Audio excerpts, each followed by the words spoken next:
অনেকগুলো গুরুত্বপূর্ণ খবর আছে। একটা খবর হচ্ছে কুয়েতের কাছাকাছি সীমান্তে ইরান ট্যাঙ্ক, সাজোয়াজান এই ধরনের অনেক কিছু পাঠিয়েছে। অনেকে আশঙ্কা করছেন বা খবর ছড়িয়েছে এইভাবে যে ইরান কুয়েতের ভেতরে স্থল অভিযান চালাতে পারে। আসলে ব্যাপারটা কি সেটা নিয়ে আমি বিস্তারিত আলোচনা করব আশা করছি। এরপরে মার্কিন সামরিক ঘাঁটিগুলো একের পর এক লক্ষ্যবস্তুতে পরিণত হচ্ছে। একজন পশ্চিমা বিশ্লেষক তিনি বলছেন মধ্যপ্রাচ্যে মার্কিন বাহিনী এখন প্রকৃতপক্ষে বিপর্যয়ের মুখে, এমন খবর পাওয়া যাচ্ছে। একজন পশ্চিমা বিশ্লেষক বলেছেন মধ্যপ্রাচ্য থেকে ঘাঁটি ব্যবহার করে এখন আমেরিকা ইরানের বিরুদ্ধে যুদ্ধ করবে এরকম অবস্থা আর নেই। এপাশে মধ্যপ্রাচ্যের সাম্প্রতিক যুদ্ধে আমেরিকার যে বহু সংখ্যক সেনা হতাহত হয়েছে এই ব্যাপারে যুদ্ধমন্ত্রী পিট হেগসেথকে আজকে কংগ্রেসে জবাবদিহি করতে হবে, জেরার মুখে পড়তে হবে। পরিস্থিতি অনেক জটিল। এদিকে ইরাকের অভ্যন্তরে উত্তরাঞ্চলে একটা গোপন ঘাঁটি ধ্বংস করেছে, মার্কিন গোপন ঘাঁটি ধ্বংস করেছে ইরান। ইরাকের উত্তরাঞ্চলে একটা তেল ক্ষেত্র থেকে তেল উত্তোলন বন্ধ করেছে কানাডা। মধ্যপ্রাচ্যের যে সার্বিক সিচুয়েশন এবং হরমুজ প্রণালী আর বাবাল মানদেব প্রণালীতে ইয়েমেনিদের অবরোধ সমস্ত সব কিছু মিলে নতুন করে তেলের দাম কিন্তু আবার বেড়ে গেছে। প্রতি ব্যারেল ব্রেন্ট ক্রুড বিক্রি হচ্ছে $90.85, অর্থাৎ $90.85। এই দাম গত এক মাসের ভেতরে সর্বোচ্চ, অর্থাৎ প্রতি ব্যারেল তেলের দাম অন্তত $20 বেড়ে গেল। এই যে যুদ্ধবিরতি হয়েছিল গত 17 এপ্রিল, তারপরে এই এক মাসের ভেতরে আবার প্রতি ব্যারেল তেলের দাম এখন $20 বেড়ে গেল। আর ওয়েস্ট টেক্সাস ইন্টারমিডিয়েট যে তেল সেটার দাম বর্তমানে অর্থাৎ আজকে বেড়ে $83.85, অর্থাৎ প্রতি ব্যারেল তেল কিনতে $83.85 খরচ করতে হচ্ছে। মার্কিন CNN টেলিভিশনের যে ওয়েবসাইট তাতে একটি বিশ্লেষণ দেয়া হয়েছে। সেই বিশ্লেষণে বলা হচ্ছে এই যুদ্ধে মারাত্মকভাবে দুটো জিনিস ভেঙে পড়েছে। সেই দুটো জিনিস হচ্ছে সাপ্লাই অ্যান্ড ডিমান্ড। ওই বিশ্লেষণে আরও কিছু কথা বলা হয়েছে, আমি আশা করি আপনাদের সামনে আমি বিস্তারিত আলোচনায় তুলে ধরব। এপাশে ইরান দাবি করেছে জর্ডানের আল রুকবান ঘাঁটিতে ইরানি সেনারা হামলা চালিয়েছে এবং সেখানে বহু সংখ্যক মার্কিন সেনা হতাহত হয়েছে। সুপ্রিয় দর্শক, মূল এই বিষয়গুলো এখন আলোচনায় থাকবে। এর সাথে প্রসঙ্গক্রমে আরও কিছু বিষয় চলে আসবে। আশা করি এই ভিডিও আপনাদের খুবই ভালো লাগবে। আর যদি ভিডিও ভালো লাগে তাহলে শেষ পর্যন্ত থাকবেন এবং লাইক কমেন্ট শেয়ার করবেন আর চ্যানেলটি সাবস্ক্রাইব করে সাথেই থাকবেন। দর্শক, আপনাদের সাবস্ক্রিপশন, আপনাদের সমর্থন আমাদের চলার পথকে সহজ করবে। আপনাদের জন্য এই ধরনের আরও নতুন নতুন ভিডিও তৈরি করতে আমাকে বিশেষভাবে উৎসাহিত করবে আপনাদের সাবস্ক্রিপশন, আপনাদের সমর্থন। দর্শক, চলুন বিস্তারিত আলোচনায় চলে যাই। সর্বপ্রথম যে আলোচনাটা করতে চাই সেটি হচ্ছে ইরানের সামরিক বাহিনী কুয়েত এবং ইরানের সীমান্তবর্তী এলাকায় সাজোয়াজান T-72 ট্যাঙ্ক আরও অর্থাৎ স্থলযুদ্ধে যে সমস্ত সামরিক সরঞ্জাম প্রয়োজন হয় তার অনেক কিছু পাঠিয়েছে, মোতায়েন করেছে। আমরা সবাই জানি হয়তো যে কুয়েতের সাথে ইরানের কিন্তু সরাসরি সীমানা নেই, কিন্তু একেবারে ইরাকের দক্ষিণ পূর্ব অঞ্চল, এই অঞ্চলের সাথে ইরানের যে সীমান্ত সেখান থেকে একটু সামনে গেলেই কুয়েত, খুব বেশি দূরবর্তী জায়গা নয়, দূরবর্তী স্থান নয়। সেক্ষেত্রে এই খবর বেরিয়েছে যে ইরান কুয়েতে স্থল অভিযান চালাতে যাচ্ছে। আবার ঘটনাটা যদি তেমন না হয়, অর্থাৎ এখানে এক ধরনের বাধা আছে। ইরাক তো একটা স্বাধীন সার্বভৌম দেশ, সেই ইরাকের ভিতর দিয়ে যদি কুয়েতে অভিযান চালাতে হয় তাহলে ইরাকের অনুমতি লাগবে। ইরাক এই মুহূর্তে অনুমতি দেবে কিনা সেটা একটা প্রশ্ন। পাশাপাশি যদি ইরাকের ভেতর দিয়ে ইরান ধরুন কাউকে কোনো কিছু না বলে কুয়েতের ভেতরে স্থল অভিযান চালালো, তাহলে ইরাক কি ইরানের বিরুদ্ধে যুদ্ধে জড়িয়ে পড়বে নাকি কি করবে, সেটা একটা প্রশ্ন। আবার আরেকটা প্রশ্ন হচ্ছে যে গত কিছুদিন ধরে বিভিন্ন জায়গা থেকে আমরা খবর পাচ্ছি, খবর আসছে, খবর প্রচার হচ্ছে যে আমেরিকা ইরানে স্থল অভিযান চালানোর জন্য মূলত ইরানের যে দক্ষিণ অঞ্চল, এই অঞ্চলে ব্যাপকভাবে অভিযান চালাচ্ছে। এবং নতুন করে খবর আসছে কি, যে অনেক বিমান আমেরিকা মধ্যপ্রাচ্যে নিয়ে এসেছে এবং এই সমস্ত বিমান জর্দান বা ইসরায়েলে রাখা হচ্ছে ইরানের বিরুদ্ধে ব্যাপকভাবে হামলা চালাবে বলে। ডোনাল্ড ট্রাম্প কিন্তু বলেছেন যে ইরানকে মূল্য দিতে হবে, মার্কিন সেনা হত্যার মূল্য দিতে হবে, অনেক বেশি মূল্য দিতে হবে। তো এই সমস্ত সব জায়গা থেকে দেখা যায় যে কুয়েত থেকে বা দক্ষিণ অঞ্চল থেকে, ইরানের দক্ষিণ পশ্চিম অঞ্চল থেকে যদি আমেরিকা স্থল অভিযান শুরু করে, তাহলে হয়তো ফ্রন্ট লাইনে সেই যুদ্ধ মোকাবেলার জন্য ইরান আগে ভাগেই তার সামরিক সরঞ্জাম রসদ সব পাঠিয়ে দিল। হয়তোবা ইরানের কাছে গোয়েন্দা তথ্য আছে যে আমেরিকা কুয়েত থেকেই ইরাকের ভেতর দিয়ে অভিযান শুরু করতে পারে। সেক্ষেত্রে ইরান আগে ভাগে প্রস্তুতিমূলক ব্যবস্থা নিয়ে রাখলো। তার মানে এই সামরিক সরঞ্জাম এবং সেনা মোতায়েন স্থল অভিযানের জন্য বা স্থল অভিযান ঠেকানোর জন্য, যেটাই হোক, ইরান যে মোতায়েন করলো, এর মধ্য দিয়ে অনেকগুলো চাপ সৃষ্টি হবে। প্রথম চাপ সৃষ্টি হবে মার্কিন সেনাদের উপরে, দ্বিতীয় চাপ সৃষ্টি হবে ইরাকের উপরে, তৃতীয় চাপ সৃষ্টি হবে কুয়েতের সরকার এবং জনগণের উপরে। এই ঘটনাটা অনেকগুলো প্রভাব ফেলবে, অর্থাৎ ইরানের এই যে সামরিক বাহিনী পাঠানো কুয়েত ইরাক সীমান্তে, এটার প্রভাব অনেক ক্ষেত্রে অনেকভাবে পড়বে। শুধু তাই না, ইরাকে বিরাট একটা সংখ্যা ইরানপন্থী বিপ্লবী বাহিনী আছে, বিপ্লবী বা প্রতিরোধকামী যোদ্ধা গোষ্ঠী আছে। এমন কথা আজকাল শোনা যাচ্ছে যে ইরাকের এই প্রতিরোধকামী যোদ্ধারাও কুয়েতের ভেতরে অভিযান চালাতে পারে মার্কিন সেনাদের বিরুদ্ধে। একটা বিষয় খেয়াল করবেন, গত কিছুদিন ধরে ইরান কিন্তু ব্যাপকভাবে কুয়েত, বাহরাইন, সংযুক্ত আরব আমিরাত, এই সমস্ত দেশে ব্যাপকভাবে হামলা চালিয়েছে। এবং বলা হচ্ছে, রিক সানচেজ, বললাম যে একজন পশ্চিমা বিশ্লেষক, তিনি বলছেন যে মধ্যপ্রাচ্যের মার্কিন ঘাঁটিগুলো আর এখন এইরকম অবস্থায় নেই যে যা দিয়ে ইরানের বিরুদ্ধে তারা হামলা চালাবে। লঞ্চ প্যাড হিসেবে এই ঘাঁটিগুলোকে ব্যবহার করার কোনো উপায় নেই। এই সমস্ত ঘাঁটিতে মার্কিন যে সমস্ত সেনা আছে তারা ভীষণ নিরাপত্তাহীনতা এবং অনেক জায়গায় ঘাঁটি অ্যাবান্ডন, অর্থাৎ বাতিল ঘোষণা, ছেড়ে দিয়েছে, পরিত্যক্ত ঘোষণা করেছে, এমন অবস্থা। গত কয়েকদিন ধরে ইরান কুয়েতের উপর ব্যাপক হামলা চালিয়েছে। বিশেষ করে গত রাতে তো ইরানি সামরিক বাহিনী IRGC তারা মার্কিন সেনাদের জন্য ব্ল্যাক নাইট ঘোষণা করেছে। সেক্ষেত্রে এত বেশি হামলা চালিয়েছে এবং এখানে radar system, early warning system, তারপরে jamming system, electronic warfare system, ক্ষেপণাস্ত্র প্রতিরক্ষা ব্যবস্থা, তারপরে লজিস্টিক হাব। কুয়েত কিন্তু লজিস্টিক্স হাব, এখান থেকে রসদ, সেনাদের বহু কিছু সাপ্লাই এখান থেকে দেয়া হয়।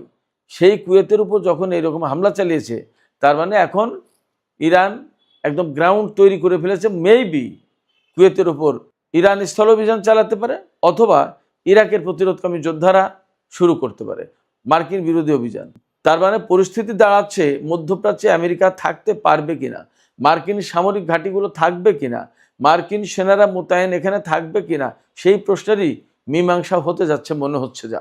এদিকে ইরাকের গভীর অভ্যন্তরে উত্তর পশ্চিম এলাকায় একটা গোপন মার্কিন সামরিক ঘাঁটিতে হামলা চালিয়েছে ইরান এবং ঘাঁটিটা ব্যাপকভাবে ধ্বংস করে দিয়েছে, ক্ষতি করেছে।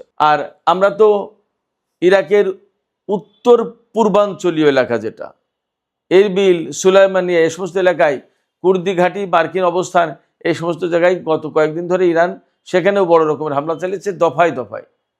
তার মানে মোটামুটিভাবে আমরা যা দেখছি তাতে একদম ইরাকের উত্তর পূর্বাঞ্চল থেকে শুরু করে সিরিয়া, কুয়েত, জর্ডান, এপাশে বাহরাইন, সংযুক্ত আরব আমিরাত, কাতার, সৌদি আরব, এ পুরো এলাকা একেবারে মার্কিন সামরিক বাহিনীর জন্য অনিরাপত্ত করে তুললই। মার্কিন ঘাঁটিগুলোকে একদম তছনছ করে দেওয়ার চেষ্টা করেছে।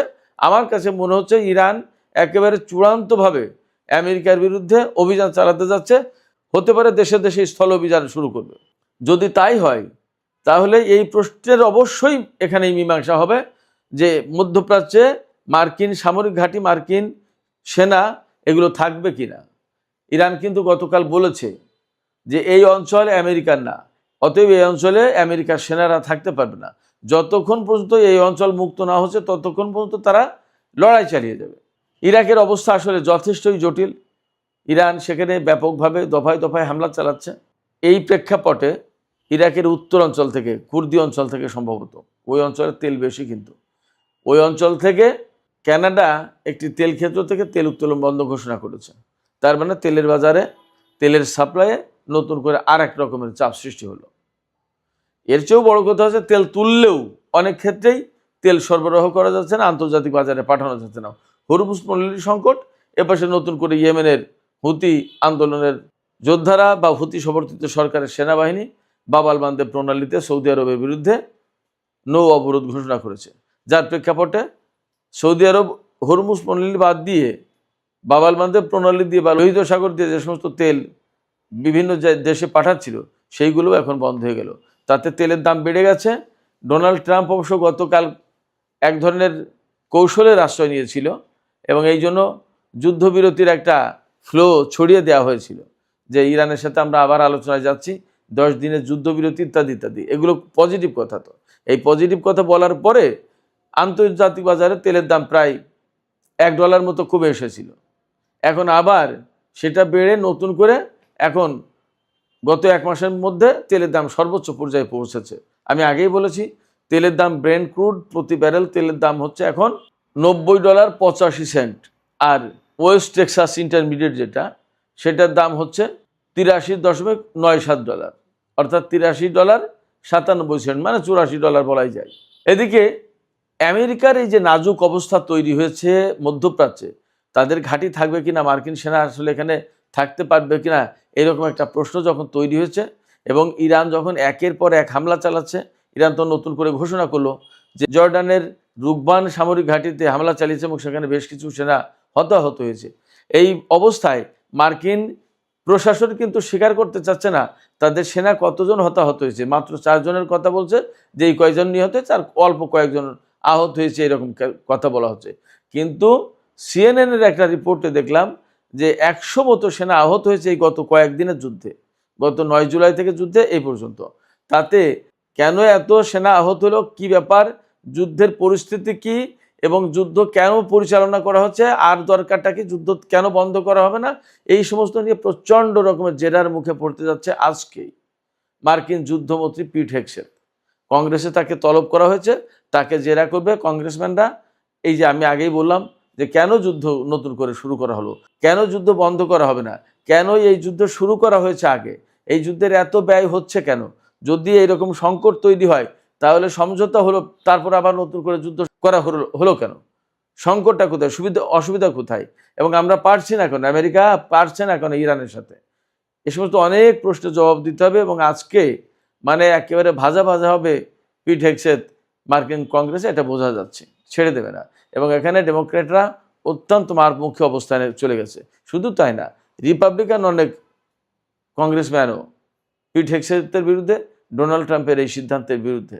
যে পরিমাণে আমেরিকা ক্ষয়ক্ষতির মুখে পড়েছে এবং সারা বিশ্বে তাদের যে প্রভাব বানচাল হয়ে গেছে, নষ্ট হয়ে গেছে, এটা কোটি কোটি ডলার খরচ করেও ফেরত পাওয়া যাবে না।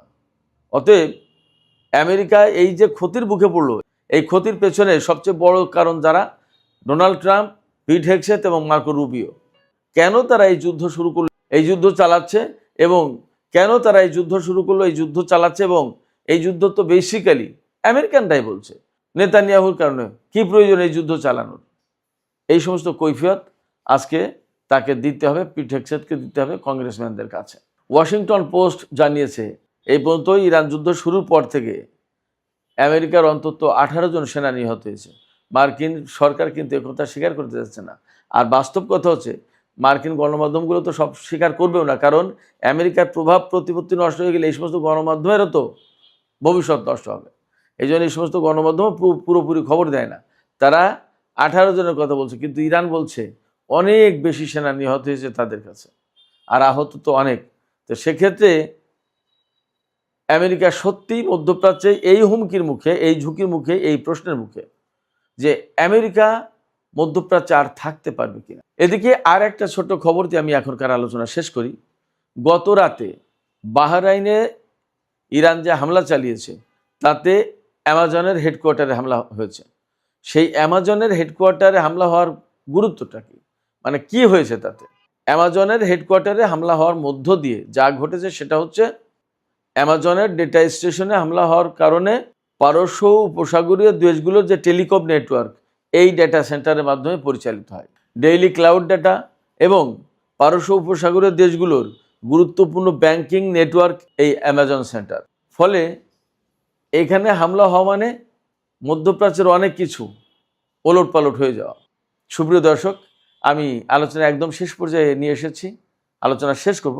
তবে শেষের আগে একটু বিশ্লেষণ করি এই যে মধ্যপ্রাচ্যে আমেরিকার যে পরিস্থিতি দাঁড়িয়েছে, তাতে এই অবস্থা যে এখন সম্ভবত তাদেরকে মধ্যপ্রাচ্য ছেড়ে চলে যেতে হবে।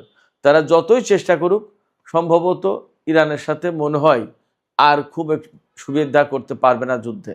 যদি তাই না হয়, এবং মধ্যপ্রাচ্যের দেশগুলোও কিন্তু ত্যক্ত বিরক্ত হয়ে উঠছে। আমেরিকার জনগণও নতুন করে তেলের দাম বেড়েছে, পণ্যের দাম বাড়বে, সব কিছু মিলে আমেরিকা আসলে সংকটে। এবং এই সংকটে পড়েই একবার যুদ্ধবিরতির কথা বলছে, আবার বলছে চুক্তির জন্য পাগল আমেরিকা, আবার বলছে ইরানকে চড়া মূল্য দিতে হবে, আবার নতুন করে বিমান আনছে, সেনা আনছে, যুদ্ধের প্রস্তুতি নিচ্ছে। সব কিছু মিলে আমরা যা বুঝতে পারছি, আমার কাছে যা মনে হচ্ছে, তাতে এই যুদ্ধের ভেতর দিয়ে মধ্যপ্রাচ্যের হিসাব নিকাশ একদমই বদলে যাওয়ার দ্বার প্রান্ত। মার্কিন গণমাধ্যমগুলো তো বলছে যে ইরান এবং আমেরিকা চূড়ান্ত যুদ্ধের দ্বার প্রান্তে, কিন্তু আমার কাছে মনে হচ্ছে যে মধ্যপ্রাচ্যের টোটাল সিচুয়েশন একেবারে বদলে যাওয়ার দ্বার প্রান্তে, ভীষণভাবে বদলে যাবে। সুপ্রিয় দর্শক, আপনাদের কি মনে হয়? পরিস্থিতি যা, তাতে কি মনে হচ্ছে যে আমেরিকা এই অঞ্চলে তার ঘাঁটিগুলো ধরে রাখতে পারবে, নাকি মনে হচ্ছে যে আসলে মধ্যপ্রাচ্যের সমস্ত সমীকরণ বদলে যাচ্ছে এবং মার্কিন সেনারা সম্ভবত মধ্যপ্রাচ্য থেকে চলে যেতে বাধ্য হবে? আপনাদের কি মনে হচ্ছে? আপনারা কমেন্টে আপনাদের মতামত জানাতে পারেন। আর ভিডিও ভালো লাগলে আবারও বলি, লাইক, কমেন্ট, শেয়ার করবেন এবং চ্যানেলটি সাবস্ক্রাইব করে সাথেই থাকবেন। দর্শক, এখনকার আলোচনা এখানেই শেষ করছি।